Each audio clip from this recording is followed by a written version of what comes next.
Hello and welcome. Episode 2 of White Boys in Motion. I'm joined here again today with Kale Newman. Corey Stefan. Yeah. And today is a very special episode, been longly waited on. North Dakota fishing hot takes. And I'm gonna give it to old Kale to start us off. You know, I'm not going to start with anything too crazy. I'm just going to start with something simple. I prefer ice fishing. I think ice fishing is way better than boat fishing. I highly disagree. Yeah, I would have to disagree. And my reason is one of my hot takes. Ice fishing is just an excuse to go sit on the ice and drink. Pop. Yeah, and just be an absolute bum all day. Yeah, you just sit around, Especially, you got your 3-foot pole and your little hole and you just sit there. especially if you're out there in a nice At least when you're on the castle, boat, you got some waves, you got some seagulls, you got something flying around. This is North Dakota. We don't have the big old waves like the ocean. But my thing with it is you get more, I feel like it's more fulfilling to catch a fish through the ice. You get more of an adrenaline rush than you do with open. They don't Open fight water. as hard. They don't fight as hard. They're lethargic. No, they fight just as hard. No, they don't. Because I mean, you got an ice castle. You're just going out there. You're- You're at home. You're Sitting on the couch. It's like Oh, yeah. camping. You're camping with a hole in your camper. If you're out there on the boat, You got you're you got to you're fight for it a running, little you're bit. tracking these fish down. Yeah. I mean, it's different if you're sitting there and you're popping holes and trying to find fish, maybe it's a little different. But if you're just sitting there in an ice castle or even like in a sled, in a pop up, you're just sitting there, man. You're It's not just an doing too excuse much. to eat snacks. I mean, fishing on a boat could be the same way. Yeah. I mean, it all comes down to personal opinion too. But the way fishing has changed, it's got more of you're hunting the fish down on a boat. I mean, shore fishing, I would say ice fishing is definitely better than shore fishing. Mm-hmm. I'm not a huge fan of it unless I'm fishing for pike. Ooh. That That was my first hot take. I'm going to take it over there. All right. Spring pike fishing is the absolute best. Right from shore, there's still a little ice in the middle of the lake. You got those open bays, and you are spring pike. It is my favorite. The weather sucks. It's cold, but 30-inch pike. It don't get much better than You that. get on them, and it's nice and sunny out, not much wind, and you're hooking fish left and right, and they're just Fat, mean pikes. Yeah. There's really nothing too much better than that. No, and I think that is probably my favorite type of fishing. With that being said, I think pike are hated on too much. Everyone calls them snot rockets or... Oh, they are snot rockets. They are. And you got the Y bones. They're hard to eat. You get bone. You just got to know how to clean them. I think they taste... not as good as walleye, but they're up there. They taste fine. You couldn't tell the difference, really. They're a good fish, and they're good to eat, too. They taste pretty good, but you gotta know how to clean them. Yeah. And me personally, I'd rather just clean walleye, eat walleye, and not have to deal with the pike. They're slimy, I don't disagree with how fun they are to catch, because they're awesome to catch. But on the simple eating part of it, I'd rather just eat a walleye or a crappie or a perch. I'm not gonna lie. Deal with them. I'd rather catch a 10, 15-inch pike than a 20-inch walleye. Just because of the fact that they fight so much harder. I don't agree with that at all. I don't think I could agree with A that. 10-inch pike, that's nothing. Yeah, but they fight hard and they're fun to catch. And I'd rather catch a bass than a pike. They fight way harder. no, bass fishing. Go back to Alabama where you came from. Got my bass boat. Got my bass boat. That's another one. I'm going on 3 in a row here. all right. Tracker boats are the most redneck Luke Bryan thing you can run. You got a tracker boat. Those big old bass fishing boats. Bass fishing boats. Yeah, go back to Tennessee.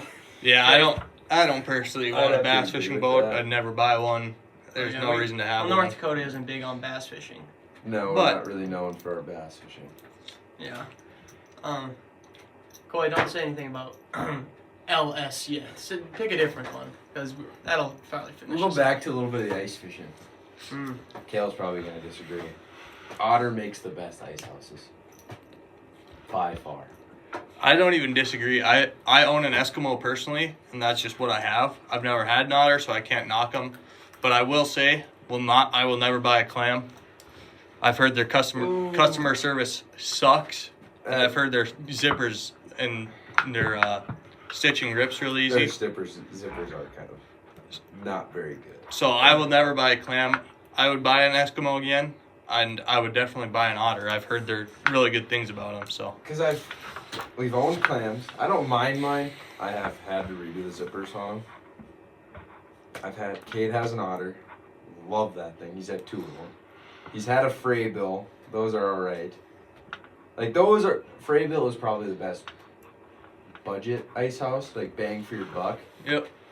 And then Eskimos, I've just never really been a fan of.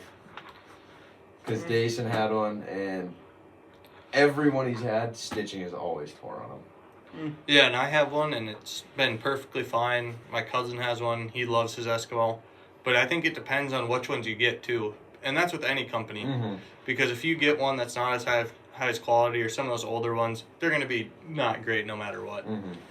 Yeah. And I mean, every company's gonna make a not up to standard product. Yeah. There's gonna be one in the batch. So I mean, you can't really diss an entire company based off one product, but Clam does need to fix their zipper situation. And I've heard their customer service sucks. It does at most days. Yeah. Most days it's not very good. Have you seen those new Otter resort flipovers? I have bench not. ones? They are I sweet. can about imagine they're pretty big.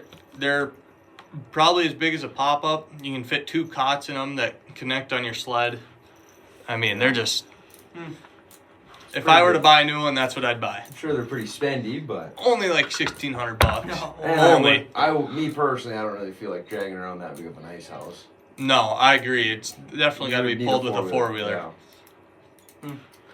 I'm gonna go, and I don't even know if this is really a hot take, but I think Lake Sakakawea is the best walleye lake in the entire United States. Hands down. I don't know. I couldn't agree with you on that. I also... On trophy fish, and then just the amount of fish, No. it is probably the best walleye lake in North America. I Not gotta North dis- America, in the United States. I'm gonna have to disagree with you on that one. What's your other? I'd say Red Lake's better. I think Green Bay is probably the best. Green Bay, like Wisconsin? Green Bay. Yeah, you ever been to Wisconsin? Them guys Lake catch Winnebago? giant walleyes. Well, that's Minnesota. All the time. Or Canada, Winnebago is. Oh, really? Oh. Wow. I don't know. But either way, me and Clay I mean, both agree. it's definitely up there. It's up there. It's a good walleye lake. I guess I've never fished in any other like really good walleye lake. You know, I've been in other lakes across North Dakota, but just the walleye classics held in Lake Sakakawea, like they're just Governor Cup. exactly. It's a great lake, but I wouldn't say it's the best. No, because I mean, in the spring, Devil's Lake in North Dakota is definitely the best. You walk back in some of them sloughs, and you are catching walleye in 8 feet of water. There's nothing better. And It is so fun. I'd say Devil's Lake is better winter fishing too. The problem with Lake Sakakawea is it's so big, It's so big you can't. and find usually the fish. middle doesn't freeze very good, Yeah. and there is so much area to cover to find groups of fish. Yeah.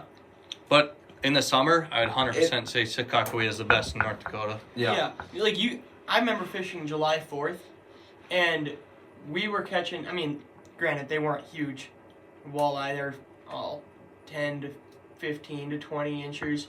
I mean, we caught so many. It was like you barely get one off, and you'd have another one. And if you can find the fish, the amount of fish, and then you got a lot of really big trophy fish in there, I think it's extremely good. Oh. Like, it brings people from all over the country to come to Lake Sakakawea because there is so many.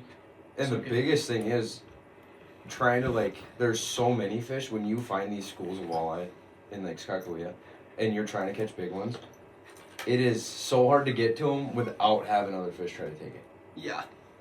Because on the live, if you're running live scope and you find a big pop Here's fish, the big word here. You're Live scope. You're playing keep away with all the small dinks. Oh my. Just trying to catch that one. All good right, fish. ladies and gentlemen. Live And there scope. lies the biggest problem in fishing. Live scope. You're just broke and you can't afford one, and that's why you hate on. Live scope on open water might be the most democratic thing you could do. Oh, Don't right. don't get me wrong. Don't get me It's wrong. nice. Through the ice, I mean, 100% go use that live scope. But if you're on a boat, go fishing. And this Don't is, sit there and stare at your iPad trying to freaking, like you just said, the play live keep scope, away. the live scope ain't gonna make the fish bite.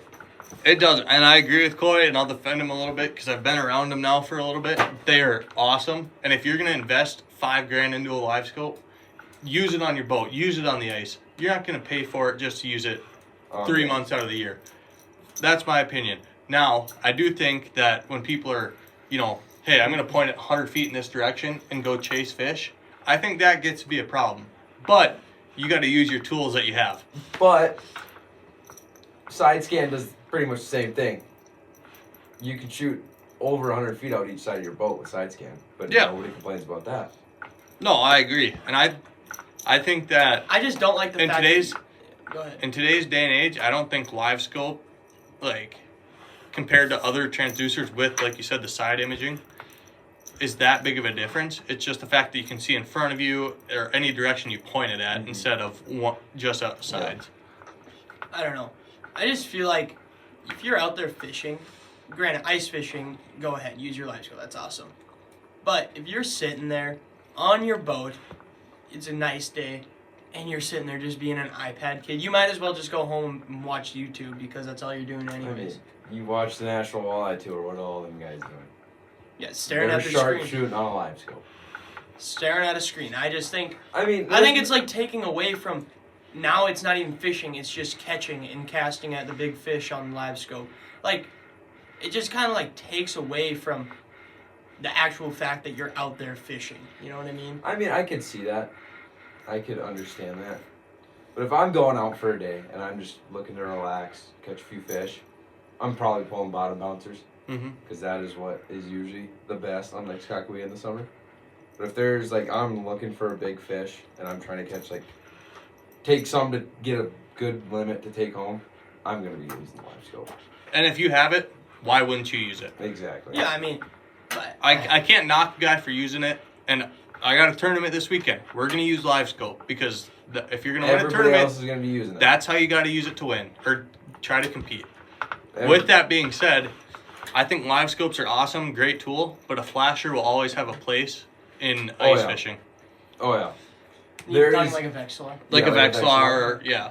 Okay. Because, if you don't have a sled that is set up just for hole hopping, carrying around that live scope, and live scopes are not light.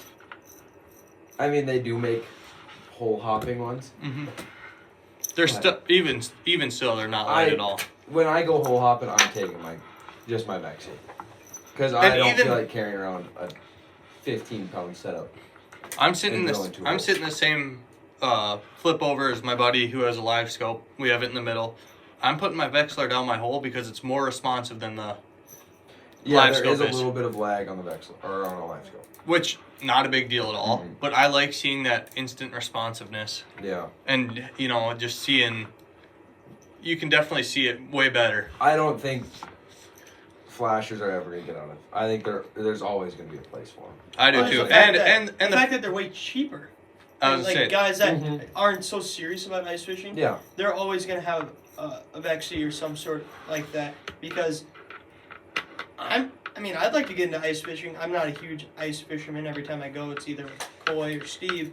But if I were to get into it, I wouldn't go and buy myself a $3,000 live scope. Yeah. I'd buy I don't even know what a Vexillor goes for. 400 maybe. It depends. Depends on 'cause if you you get can them buy there. older ones still. Yeah. You can buy I'd go and cheaper buy. models. I'd go and buy one from Like- a guy who is now using a live scope and doesn't need or his just Vexillor. upgraded his Vexy. Yeah. Yeah. Because You can get a Vexy, a good Vexillor, or a Garmin flasher, for almost a quarter of the price of a live scope. By the Oh. time you put Over. you put a new pole, You get a new lithium battery because them lead batteries get heavy. And you get the cover for your transducer and for your screen. You're gonna be in that $4,500 range. Oh yeah. And you can go and buy a Vexy for $500-600. Brand new. And like me, I bought one off Marketplace. Got rods, a house, Vexlar, all for $400. So I probably got the Vexlar for $100, $200. You got a pretty good deal on it. And that's a good deal. You're not going to find that everywhere, but you can find really good high quality stuff for cheap.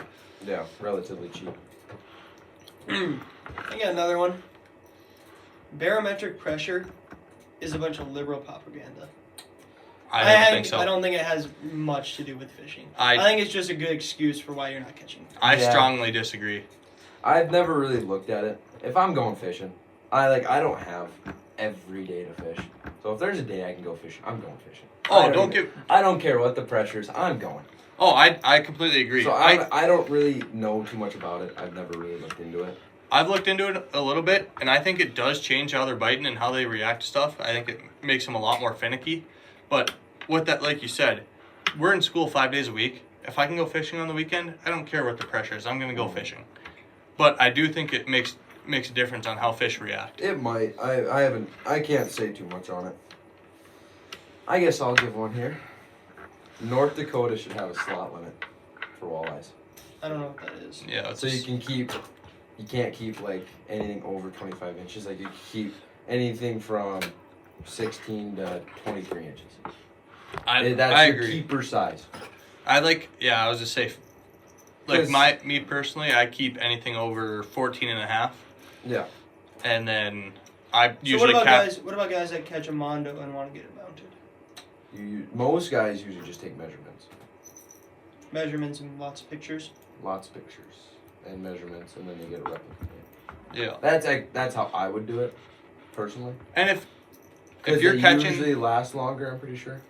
probably. The replicas Do last. The taxidermists replicas- even skin fish out anymore?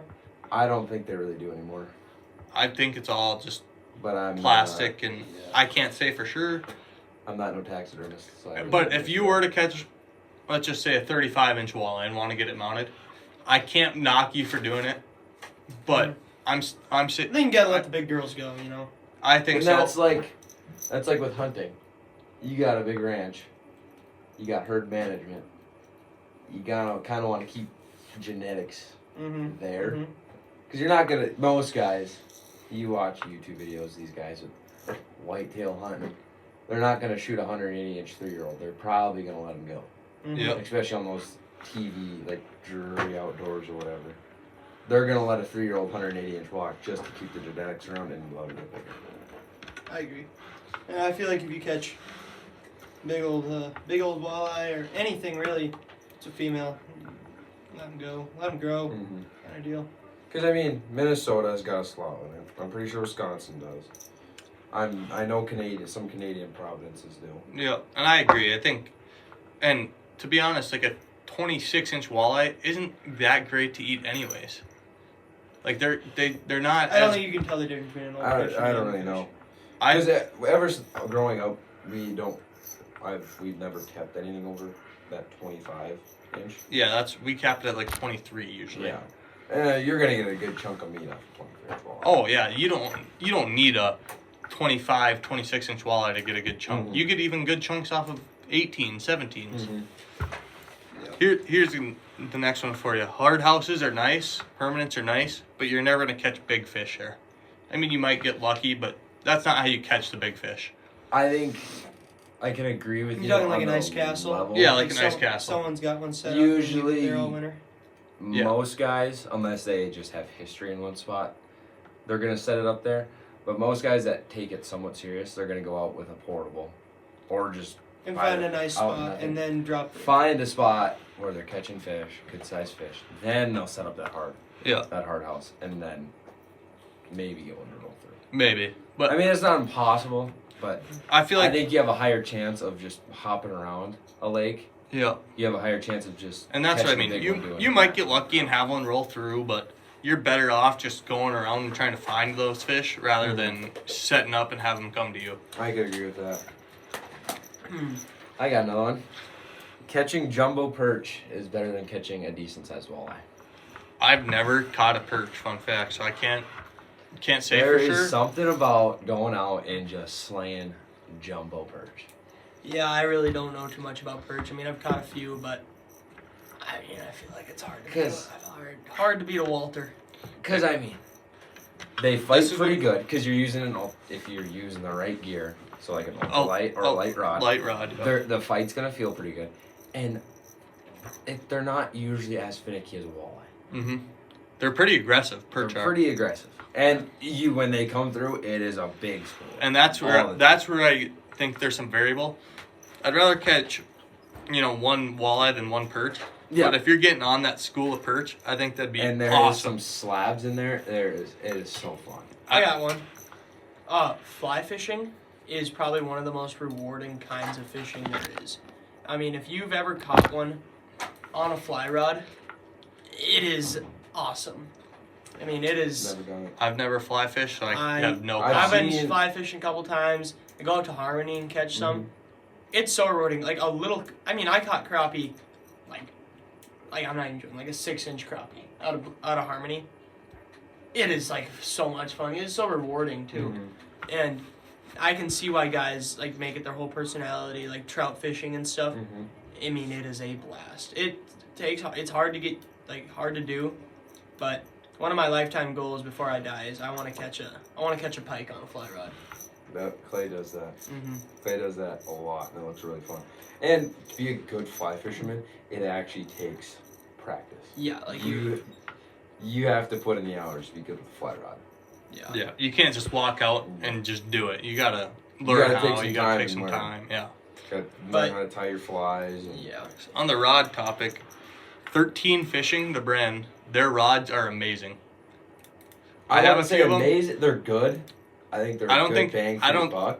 and that's where I think for the price they're amazing. They're not the best rod out there, but for what they are, they're very good rods. I have a 13. I have two. I have an ice rod from Shields. Mhm. Shields partners with 13 Fishing for their rods. And I have just a 13 Fishing open water rod. And they're both pretty good. I got one. Yeah, I feel like spending a ridiculous amount on fishing rods. Like you talk about, Cade has these really expensive rods. It does not make a difference. A fish doesn't does. care what it's on the end of. I mean, like that just shush. Like, yeah, you can feel so much more. Yeah, you can feel the same on anything. It's you get snagged and it's gonna feel like a snag either way. There's no really you could hand me a $10 shield rod and a $600 rod, and I'm sure the $600 rod is gonna be nicer, but they're both still gonna catch fish. I mean, yeah, I they're both agree gonna catch fish. to an extent, yes, but I mean that $10 rod. It's gonna be way less durable. You're not gonna feel like a finicky bite. You're not gonna feel it on a $10 rod. I mean, Not usually not as long. So that helps with your casting. Longer rod, you can cast farther. yeah. Yeah, I'm just saying. Okay, And the fish don't care. They can't see that, but it's the fact that you can feel every minute detail with a more expensive I rod. don't know if I want to feel it, because then you're just hitting the bottom and you're just constantly setting the hook. Hey, I got a fish. No. Mm-mm. No, you can tell the difference. I've got some cheap. I have cheap rods because when you're growing up, you get cheap rods and maybe you don't have as much money. But now, I have a couple decently expensive rods. A couple $100, $300. You can notice, but you feel a difference, and when it's a fish versus the bottom. Like our trolling rods for our boat aren't that expensive. I think they're like $200. But mine and Cade's casting rods, we bought nice ones because you want to be able to feel everything. Yeah. I feel like it's just an excuse to spend more money. You'll catch fish on any rod. I mean, You will. but there is a noticeable quality of life Yeah. difference. Quality of life, he says. Well, that's what you'd call it. Okay. I got a good one. All right. I think you guys will agree with this. Pound for pound, bluegill are the hardest fighting fish. Pound for pound. Yeah, they're Pound pretty for fun. pound, I definitely agree. I mean, they go ham. You set that hook and they are going for it. Especially you get one of them ultralight rods, and I mean, You loosen up that drag a little bit. You feel like you're fighting a shark. Yep. and then there's- you pull it up, and it's just a little guy Little over babe. there. But A little chonger. I mean, hey, it's about the fight, not They- about the outcome. I mean, they don't go down without a fight. Oh no. Because, I mean, you catch a big walleye. Sometimes they don't fight very hard. It feels like a freaking log. Yeah. I think I got another one. So you guys all familiar with Harmony Lake, right? Yeah. Mm-hmm. Whoever put bullheads in that should be arrested and burned at the stake. And pike. There is pike in there, too, now. It really. Yeah. Yeah, I have caught one out of there. I've caught one out of there too. I mean, I feel like there's just not as many, but whoever put bullheads in there, those little suckers choke your hook, and oh my God. they're the worst thing to unhook because they're always you know what I'm They talking about. flop around, and they got those spikes, and or they- whatever, spines. They don't fight. You just feel like you're pulling in a piece of seaweed, and it like takes away from the bluegill population. I feel like. Yeah, They like- eat them all. And when you're like trying to get that hook out, they do not sit still. And no, No. and they You always should be allowed They to. guzzle it. Yeah. They go ham. I think you should be allowed to kill them if you catch them. They're an invasive species in that lake. I think it should be legal to kill invasive species. There was nothing better when I was in the 2nd grade, going out to Harmony Lake with my dad and just slaying the bluegill. Yeah. Yeah. You were gonna catch it. And now you gotta find a juicy spot to do it. I mean, you still can. I have. You can before. still catch a good amount, but it's like you'd go anywhere, Yeah. and you are gonna catch some decent sized. Yeah. Yeah, and I mean, I used to go there quite a bit as a kid. I don't even go there now. I haven't been there in a while. I went this fall. That's when I caught. Reese was catching. For every bluegill he'd catch, he'd probably catch 3 bullheads, Mm-hmm. and I caught those 2 crappie. I mean, it was fun, but This is not what it used to be. and he catches one, and then I have to sit there and unhook it, and it's just like, shoot me. It's not what it used to be. I got one more for you guys, and I don't know if you'll agree with me, but I think colors don't matter as much as we think they do. I'd have to disagree. I would agree, honestly. I think Pink jig head versus a white or green or whatever. Fish don't care. I don't know. There's I just think- something about anything purple and walleyes. it depends. There's something I've about slayed them on purple, but I also think it depends on the water clarity. Yeah. That's where it matters. That's Yeah. where it matters the most is like the water. let's just say perfectly clear lake. I don't think a pink, a blue, a green, a purple. I don't think that matters, but I think you need that color for that right clarity of the water. Because if it's sunny, clear water, you're gonna want to use something reflective. Because why not? It's fish are gonna see that way farther than just a solid pink. So yeah, it just all depends on your water. I feel like you go fishing the tail race, like just a normal shad looking Rapala, and then it's got like the red head, like the clown. Is what they call it, like Rapala calls it. Mm-hmm. That works so good because it looks like, and then you twitch it, and it looks like shad that get ran through the dam there and got his Yep. head cut off. Like that, like fish use their brains more than people think. Like they know the difference between whatever, like a pert or whatever you call them, like the fire tiger or whatever, and like a wounded shad. Mm-hmm. They'll take that wounded shad because it's actually something they eat. And especially in areas where they get fished pretty hard. Yeah, like the tail race does. I'd have to agree. Coy, you got one more? No, I'm No. out. I'm out too. I'm out. Well, thank you for episode 2 of Fishing Hot Takes. And yeah, I'm glad to be back. And episode 3 will be coming out next week.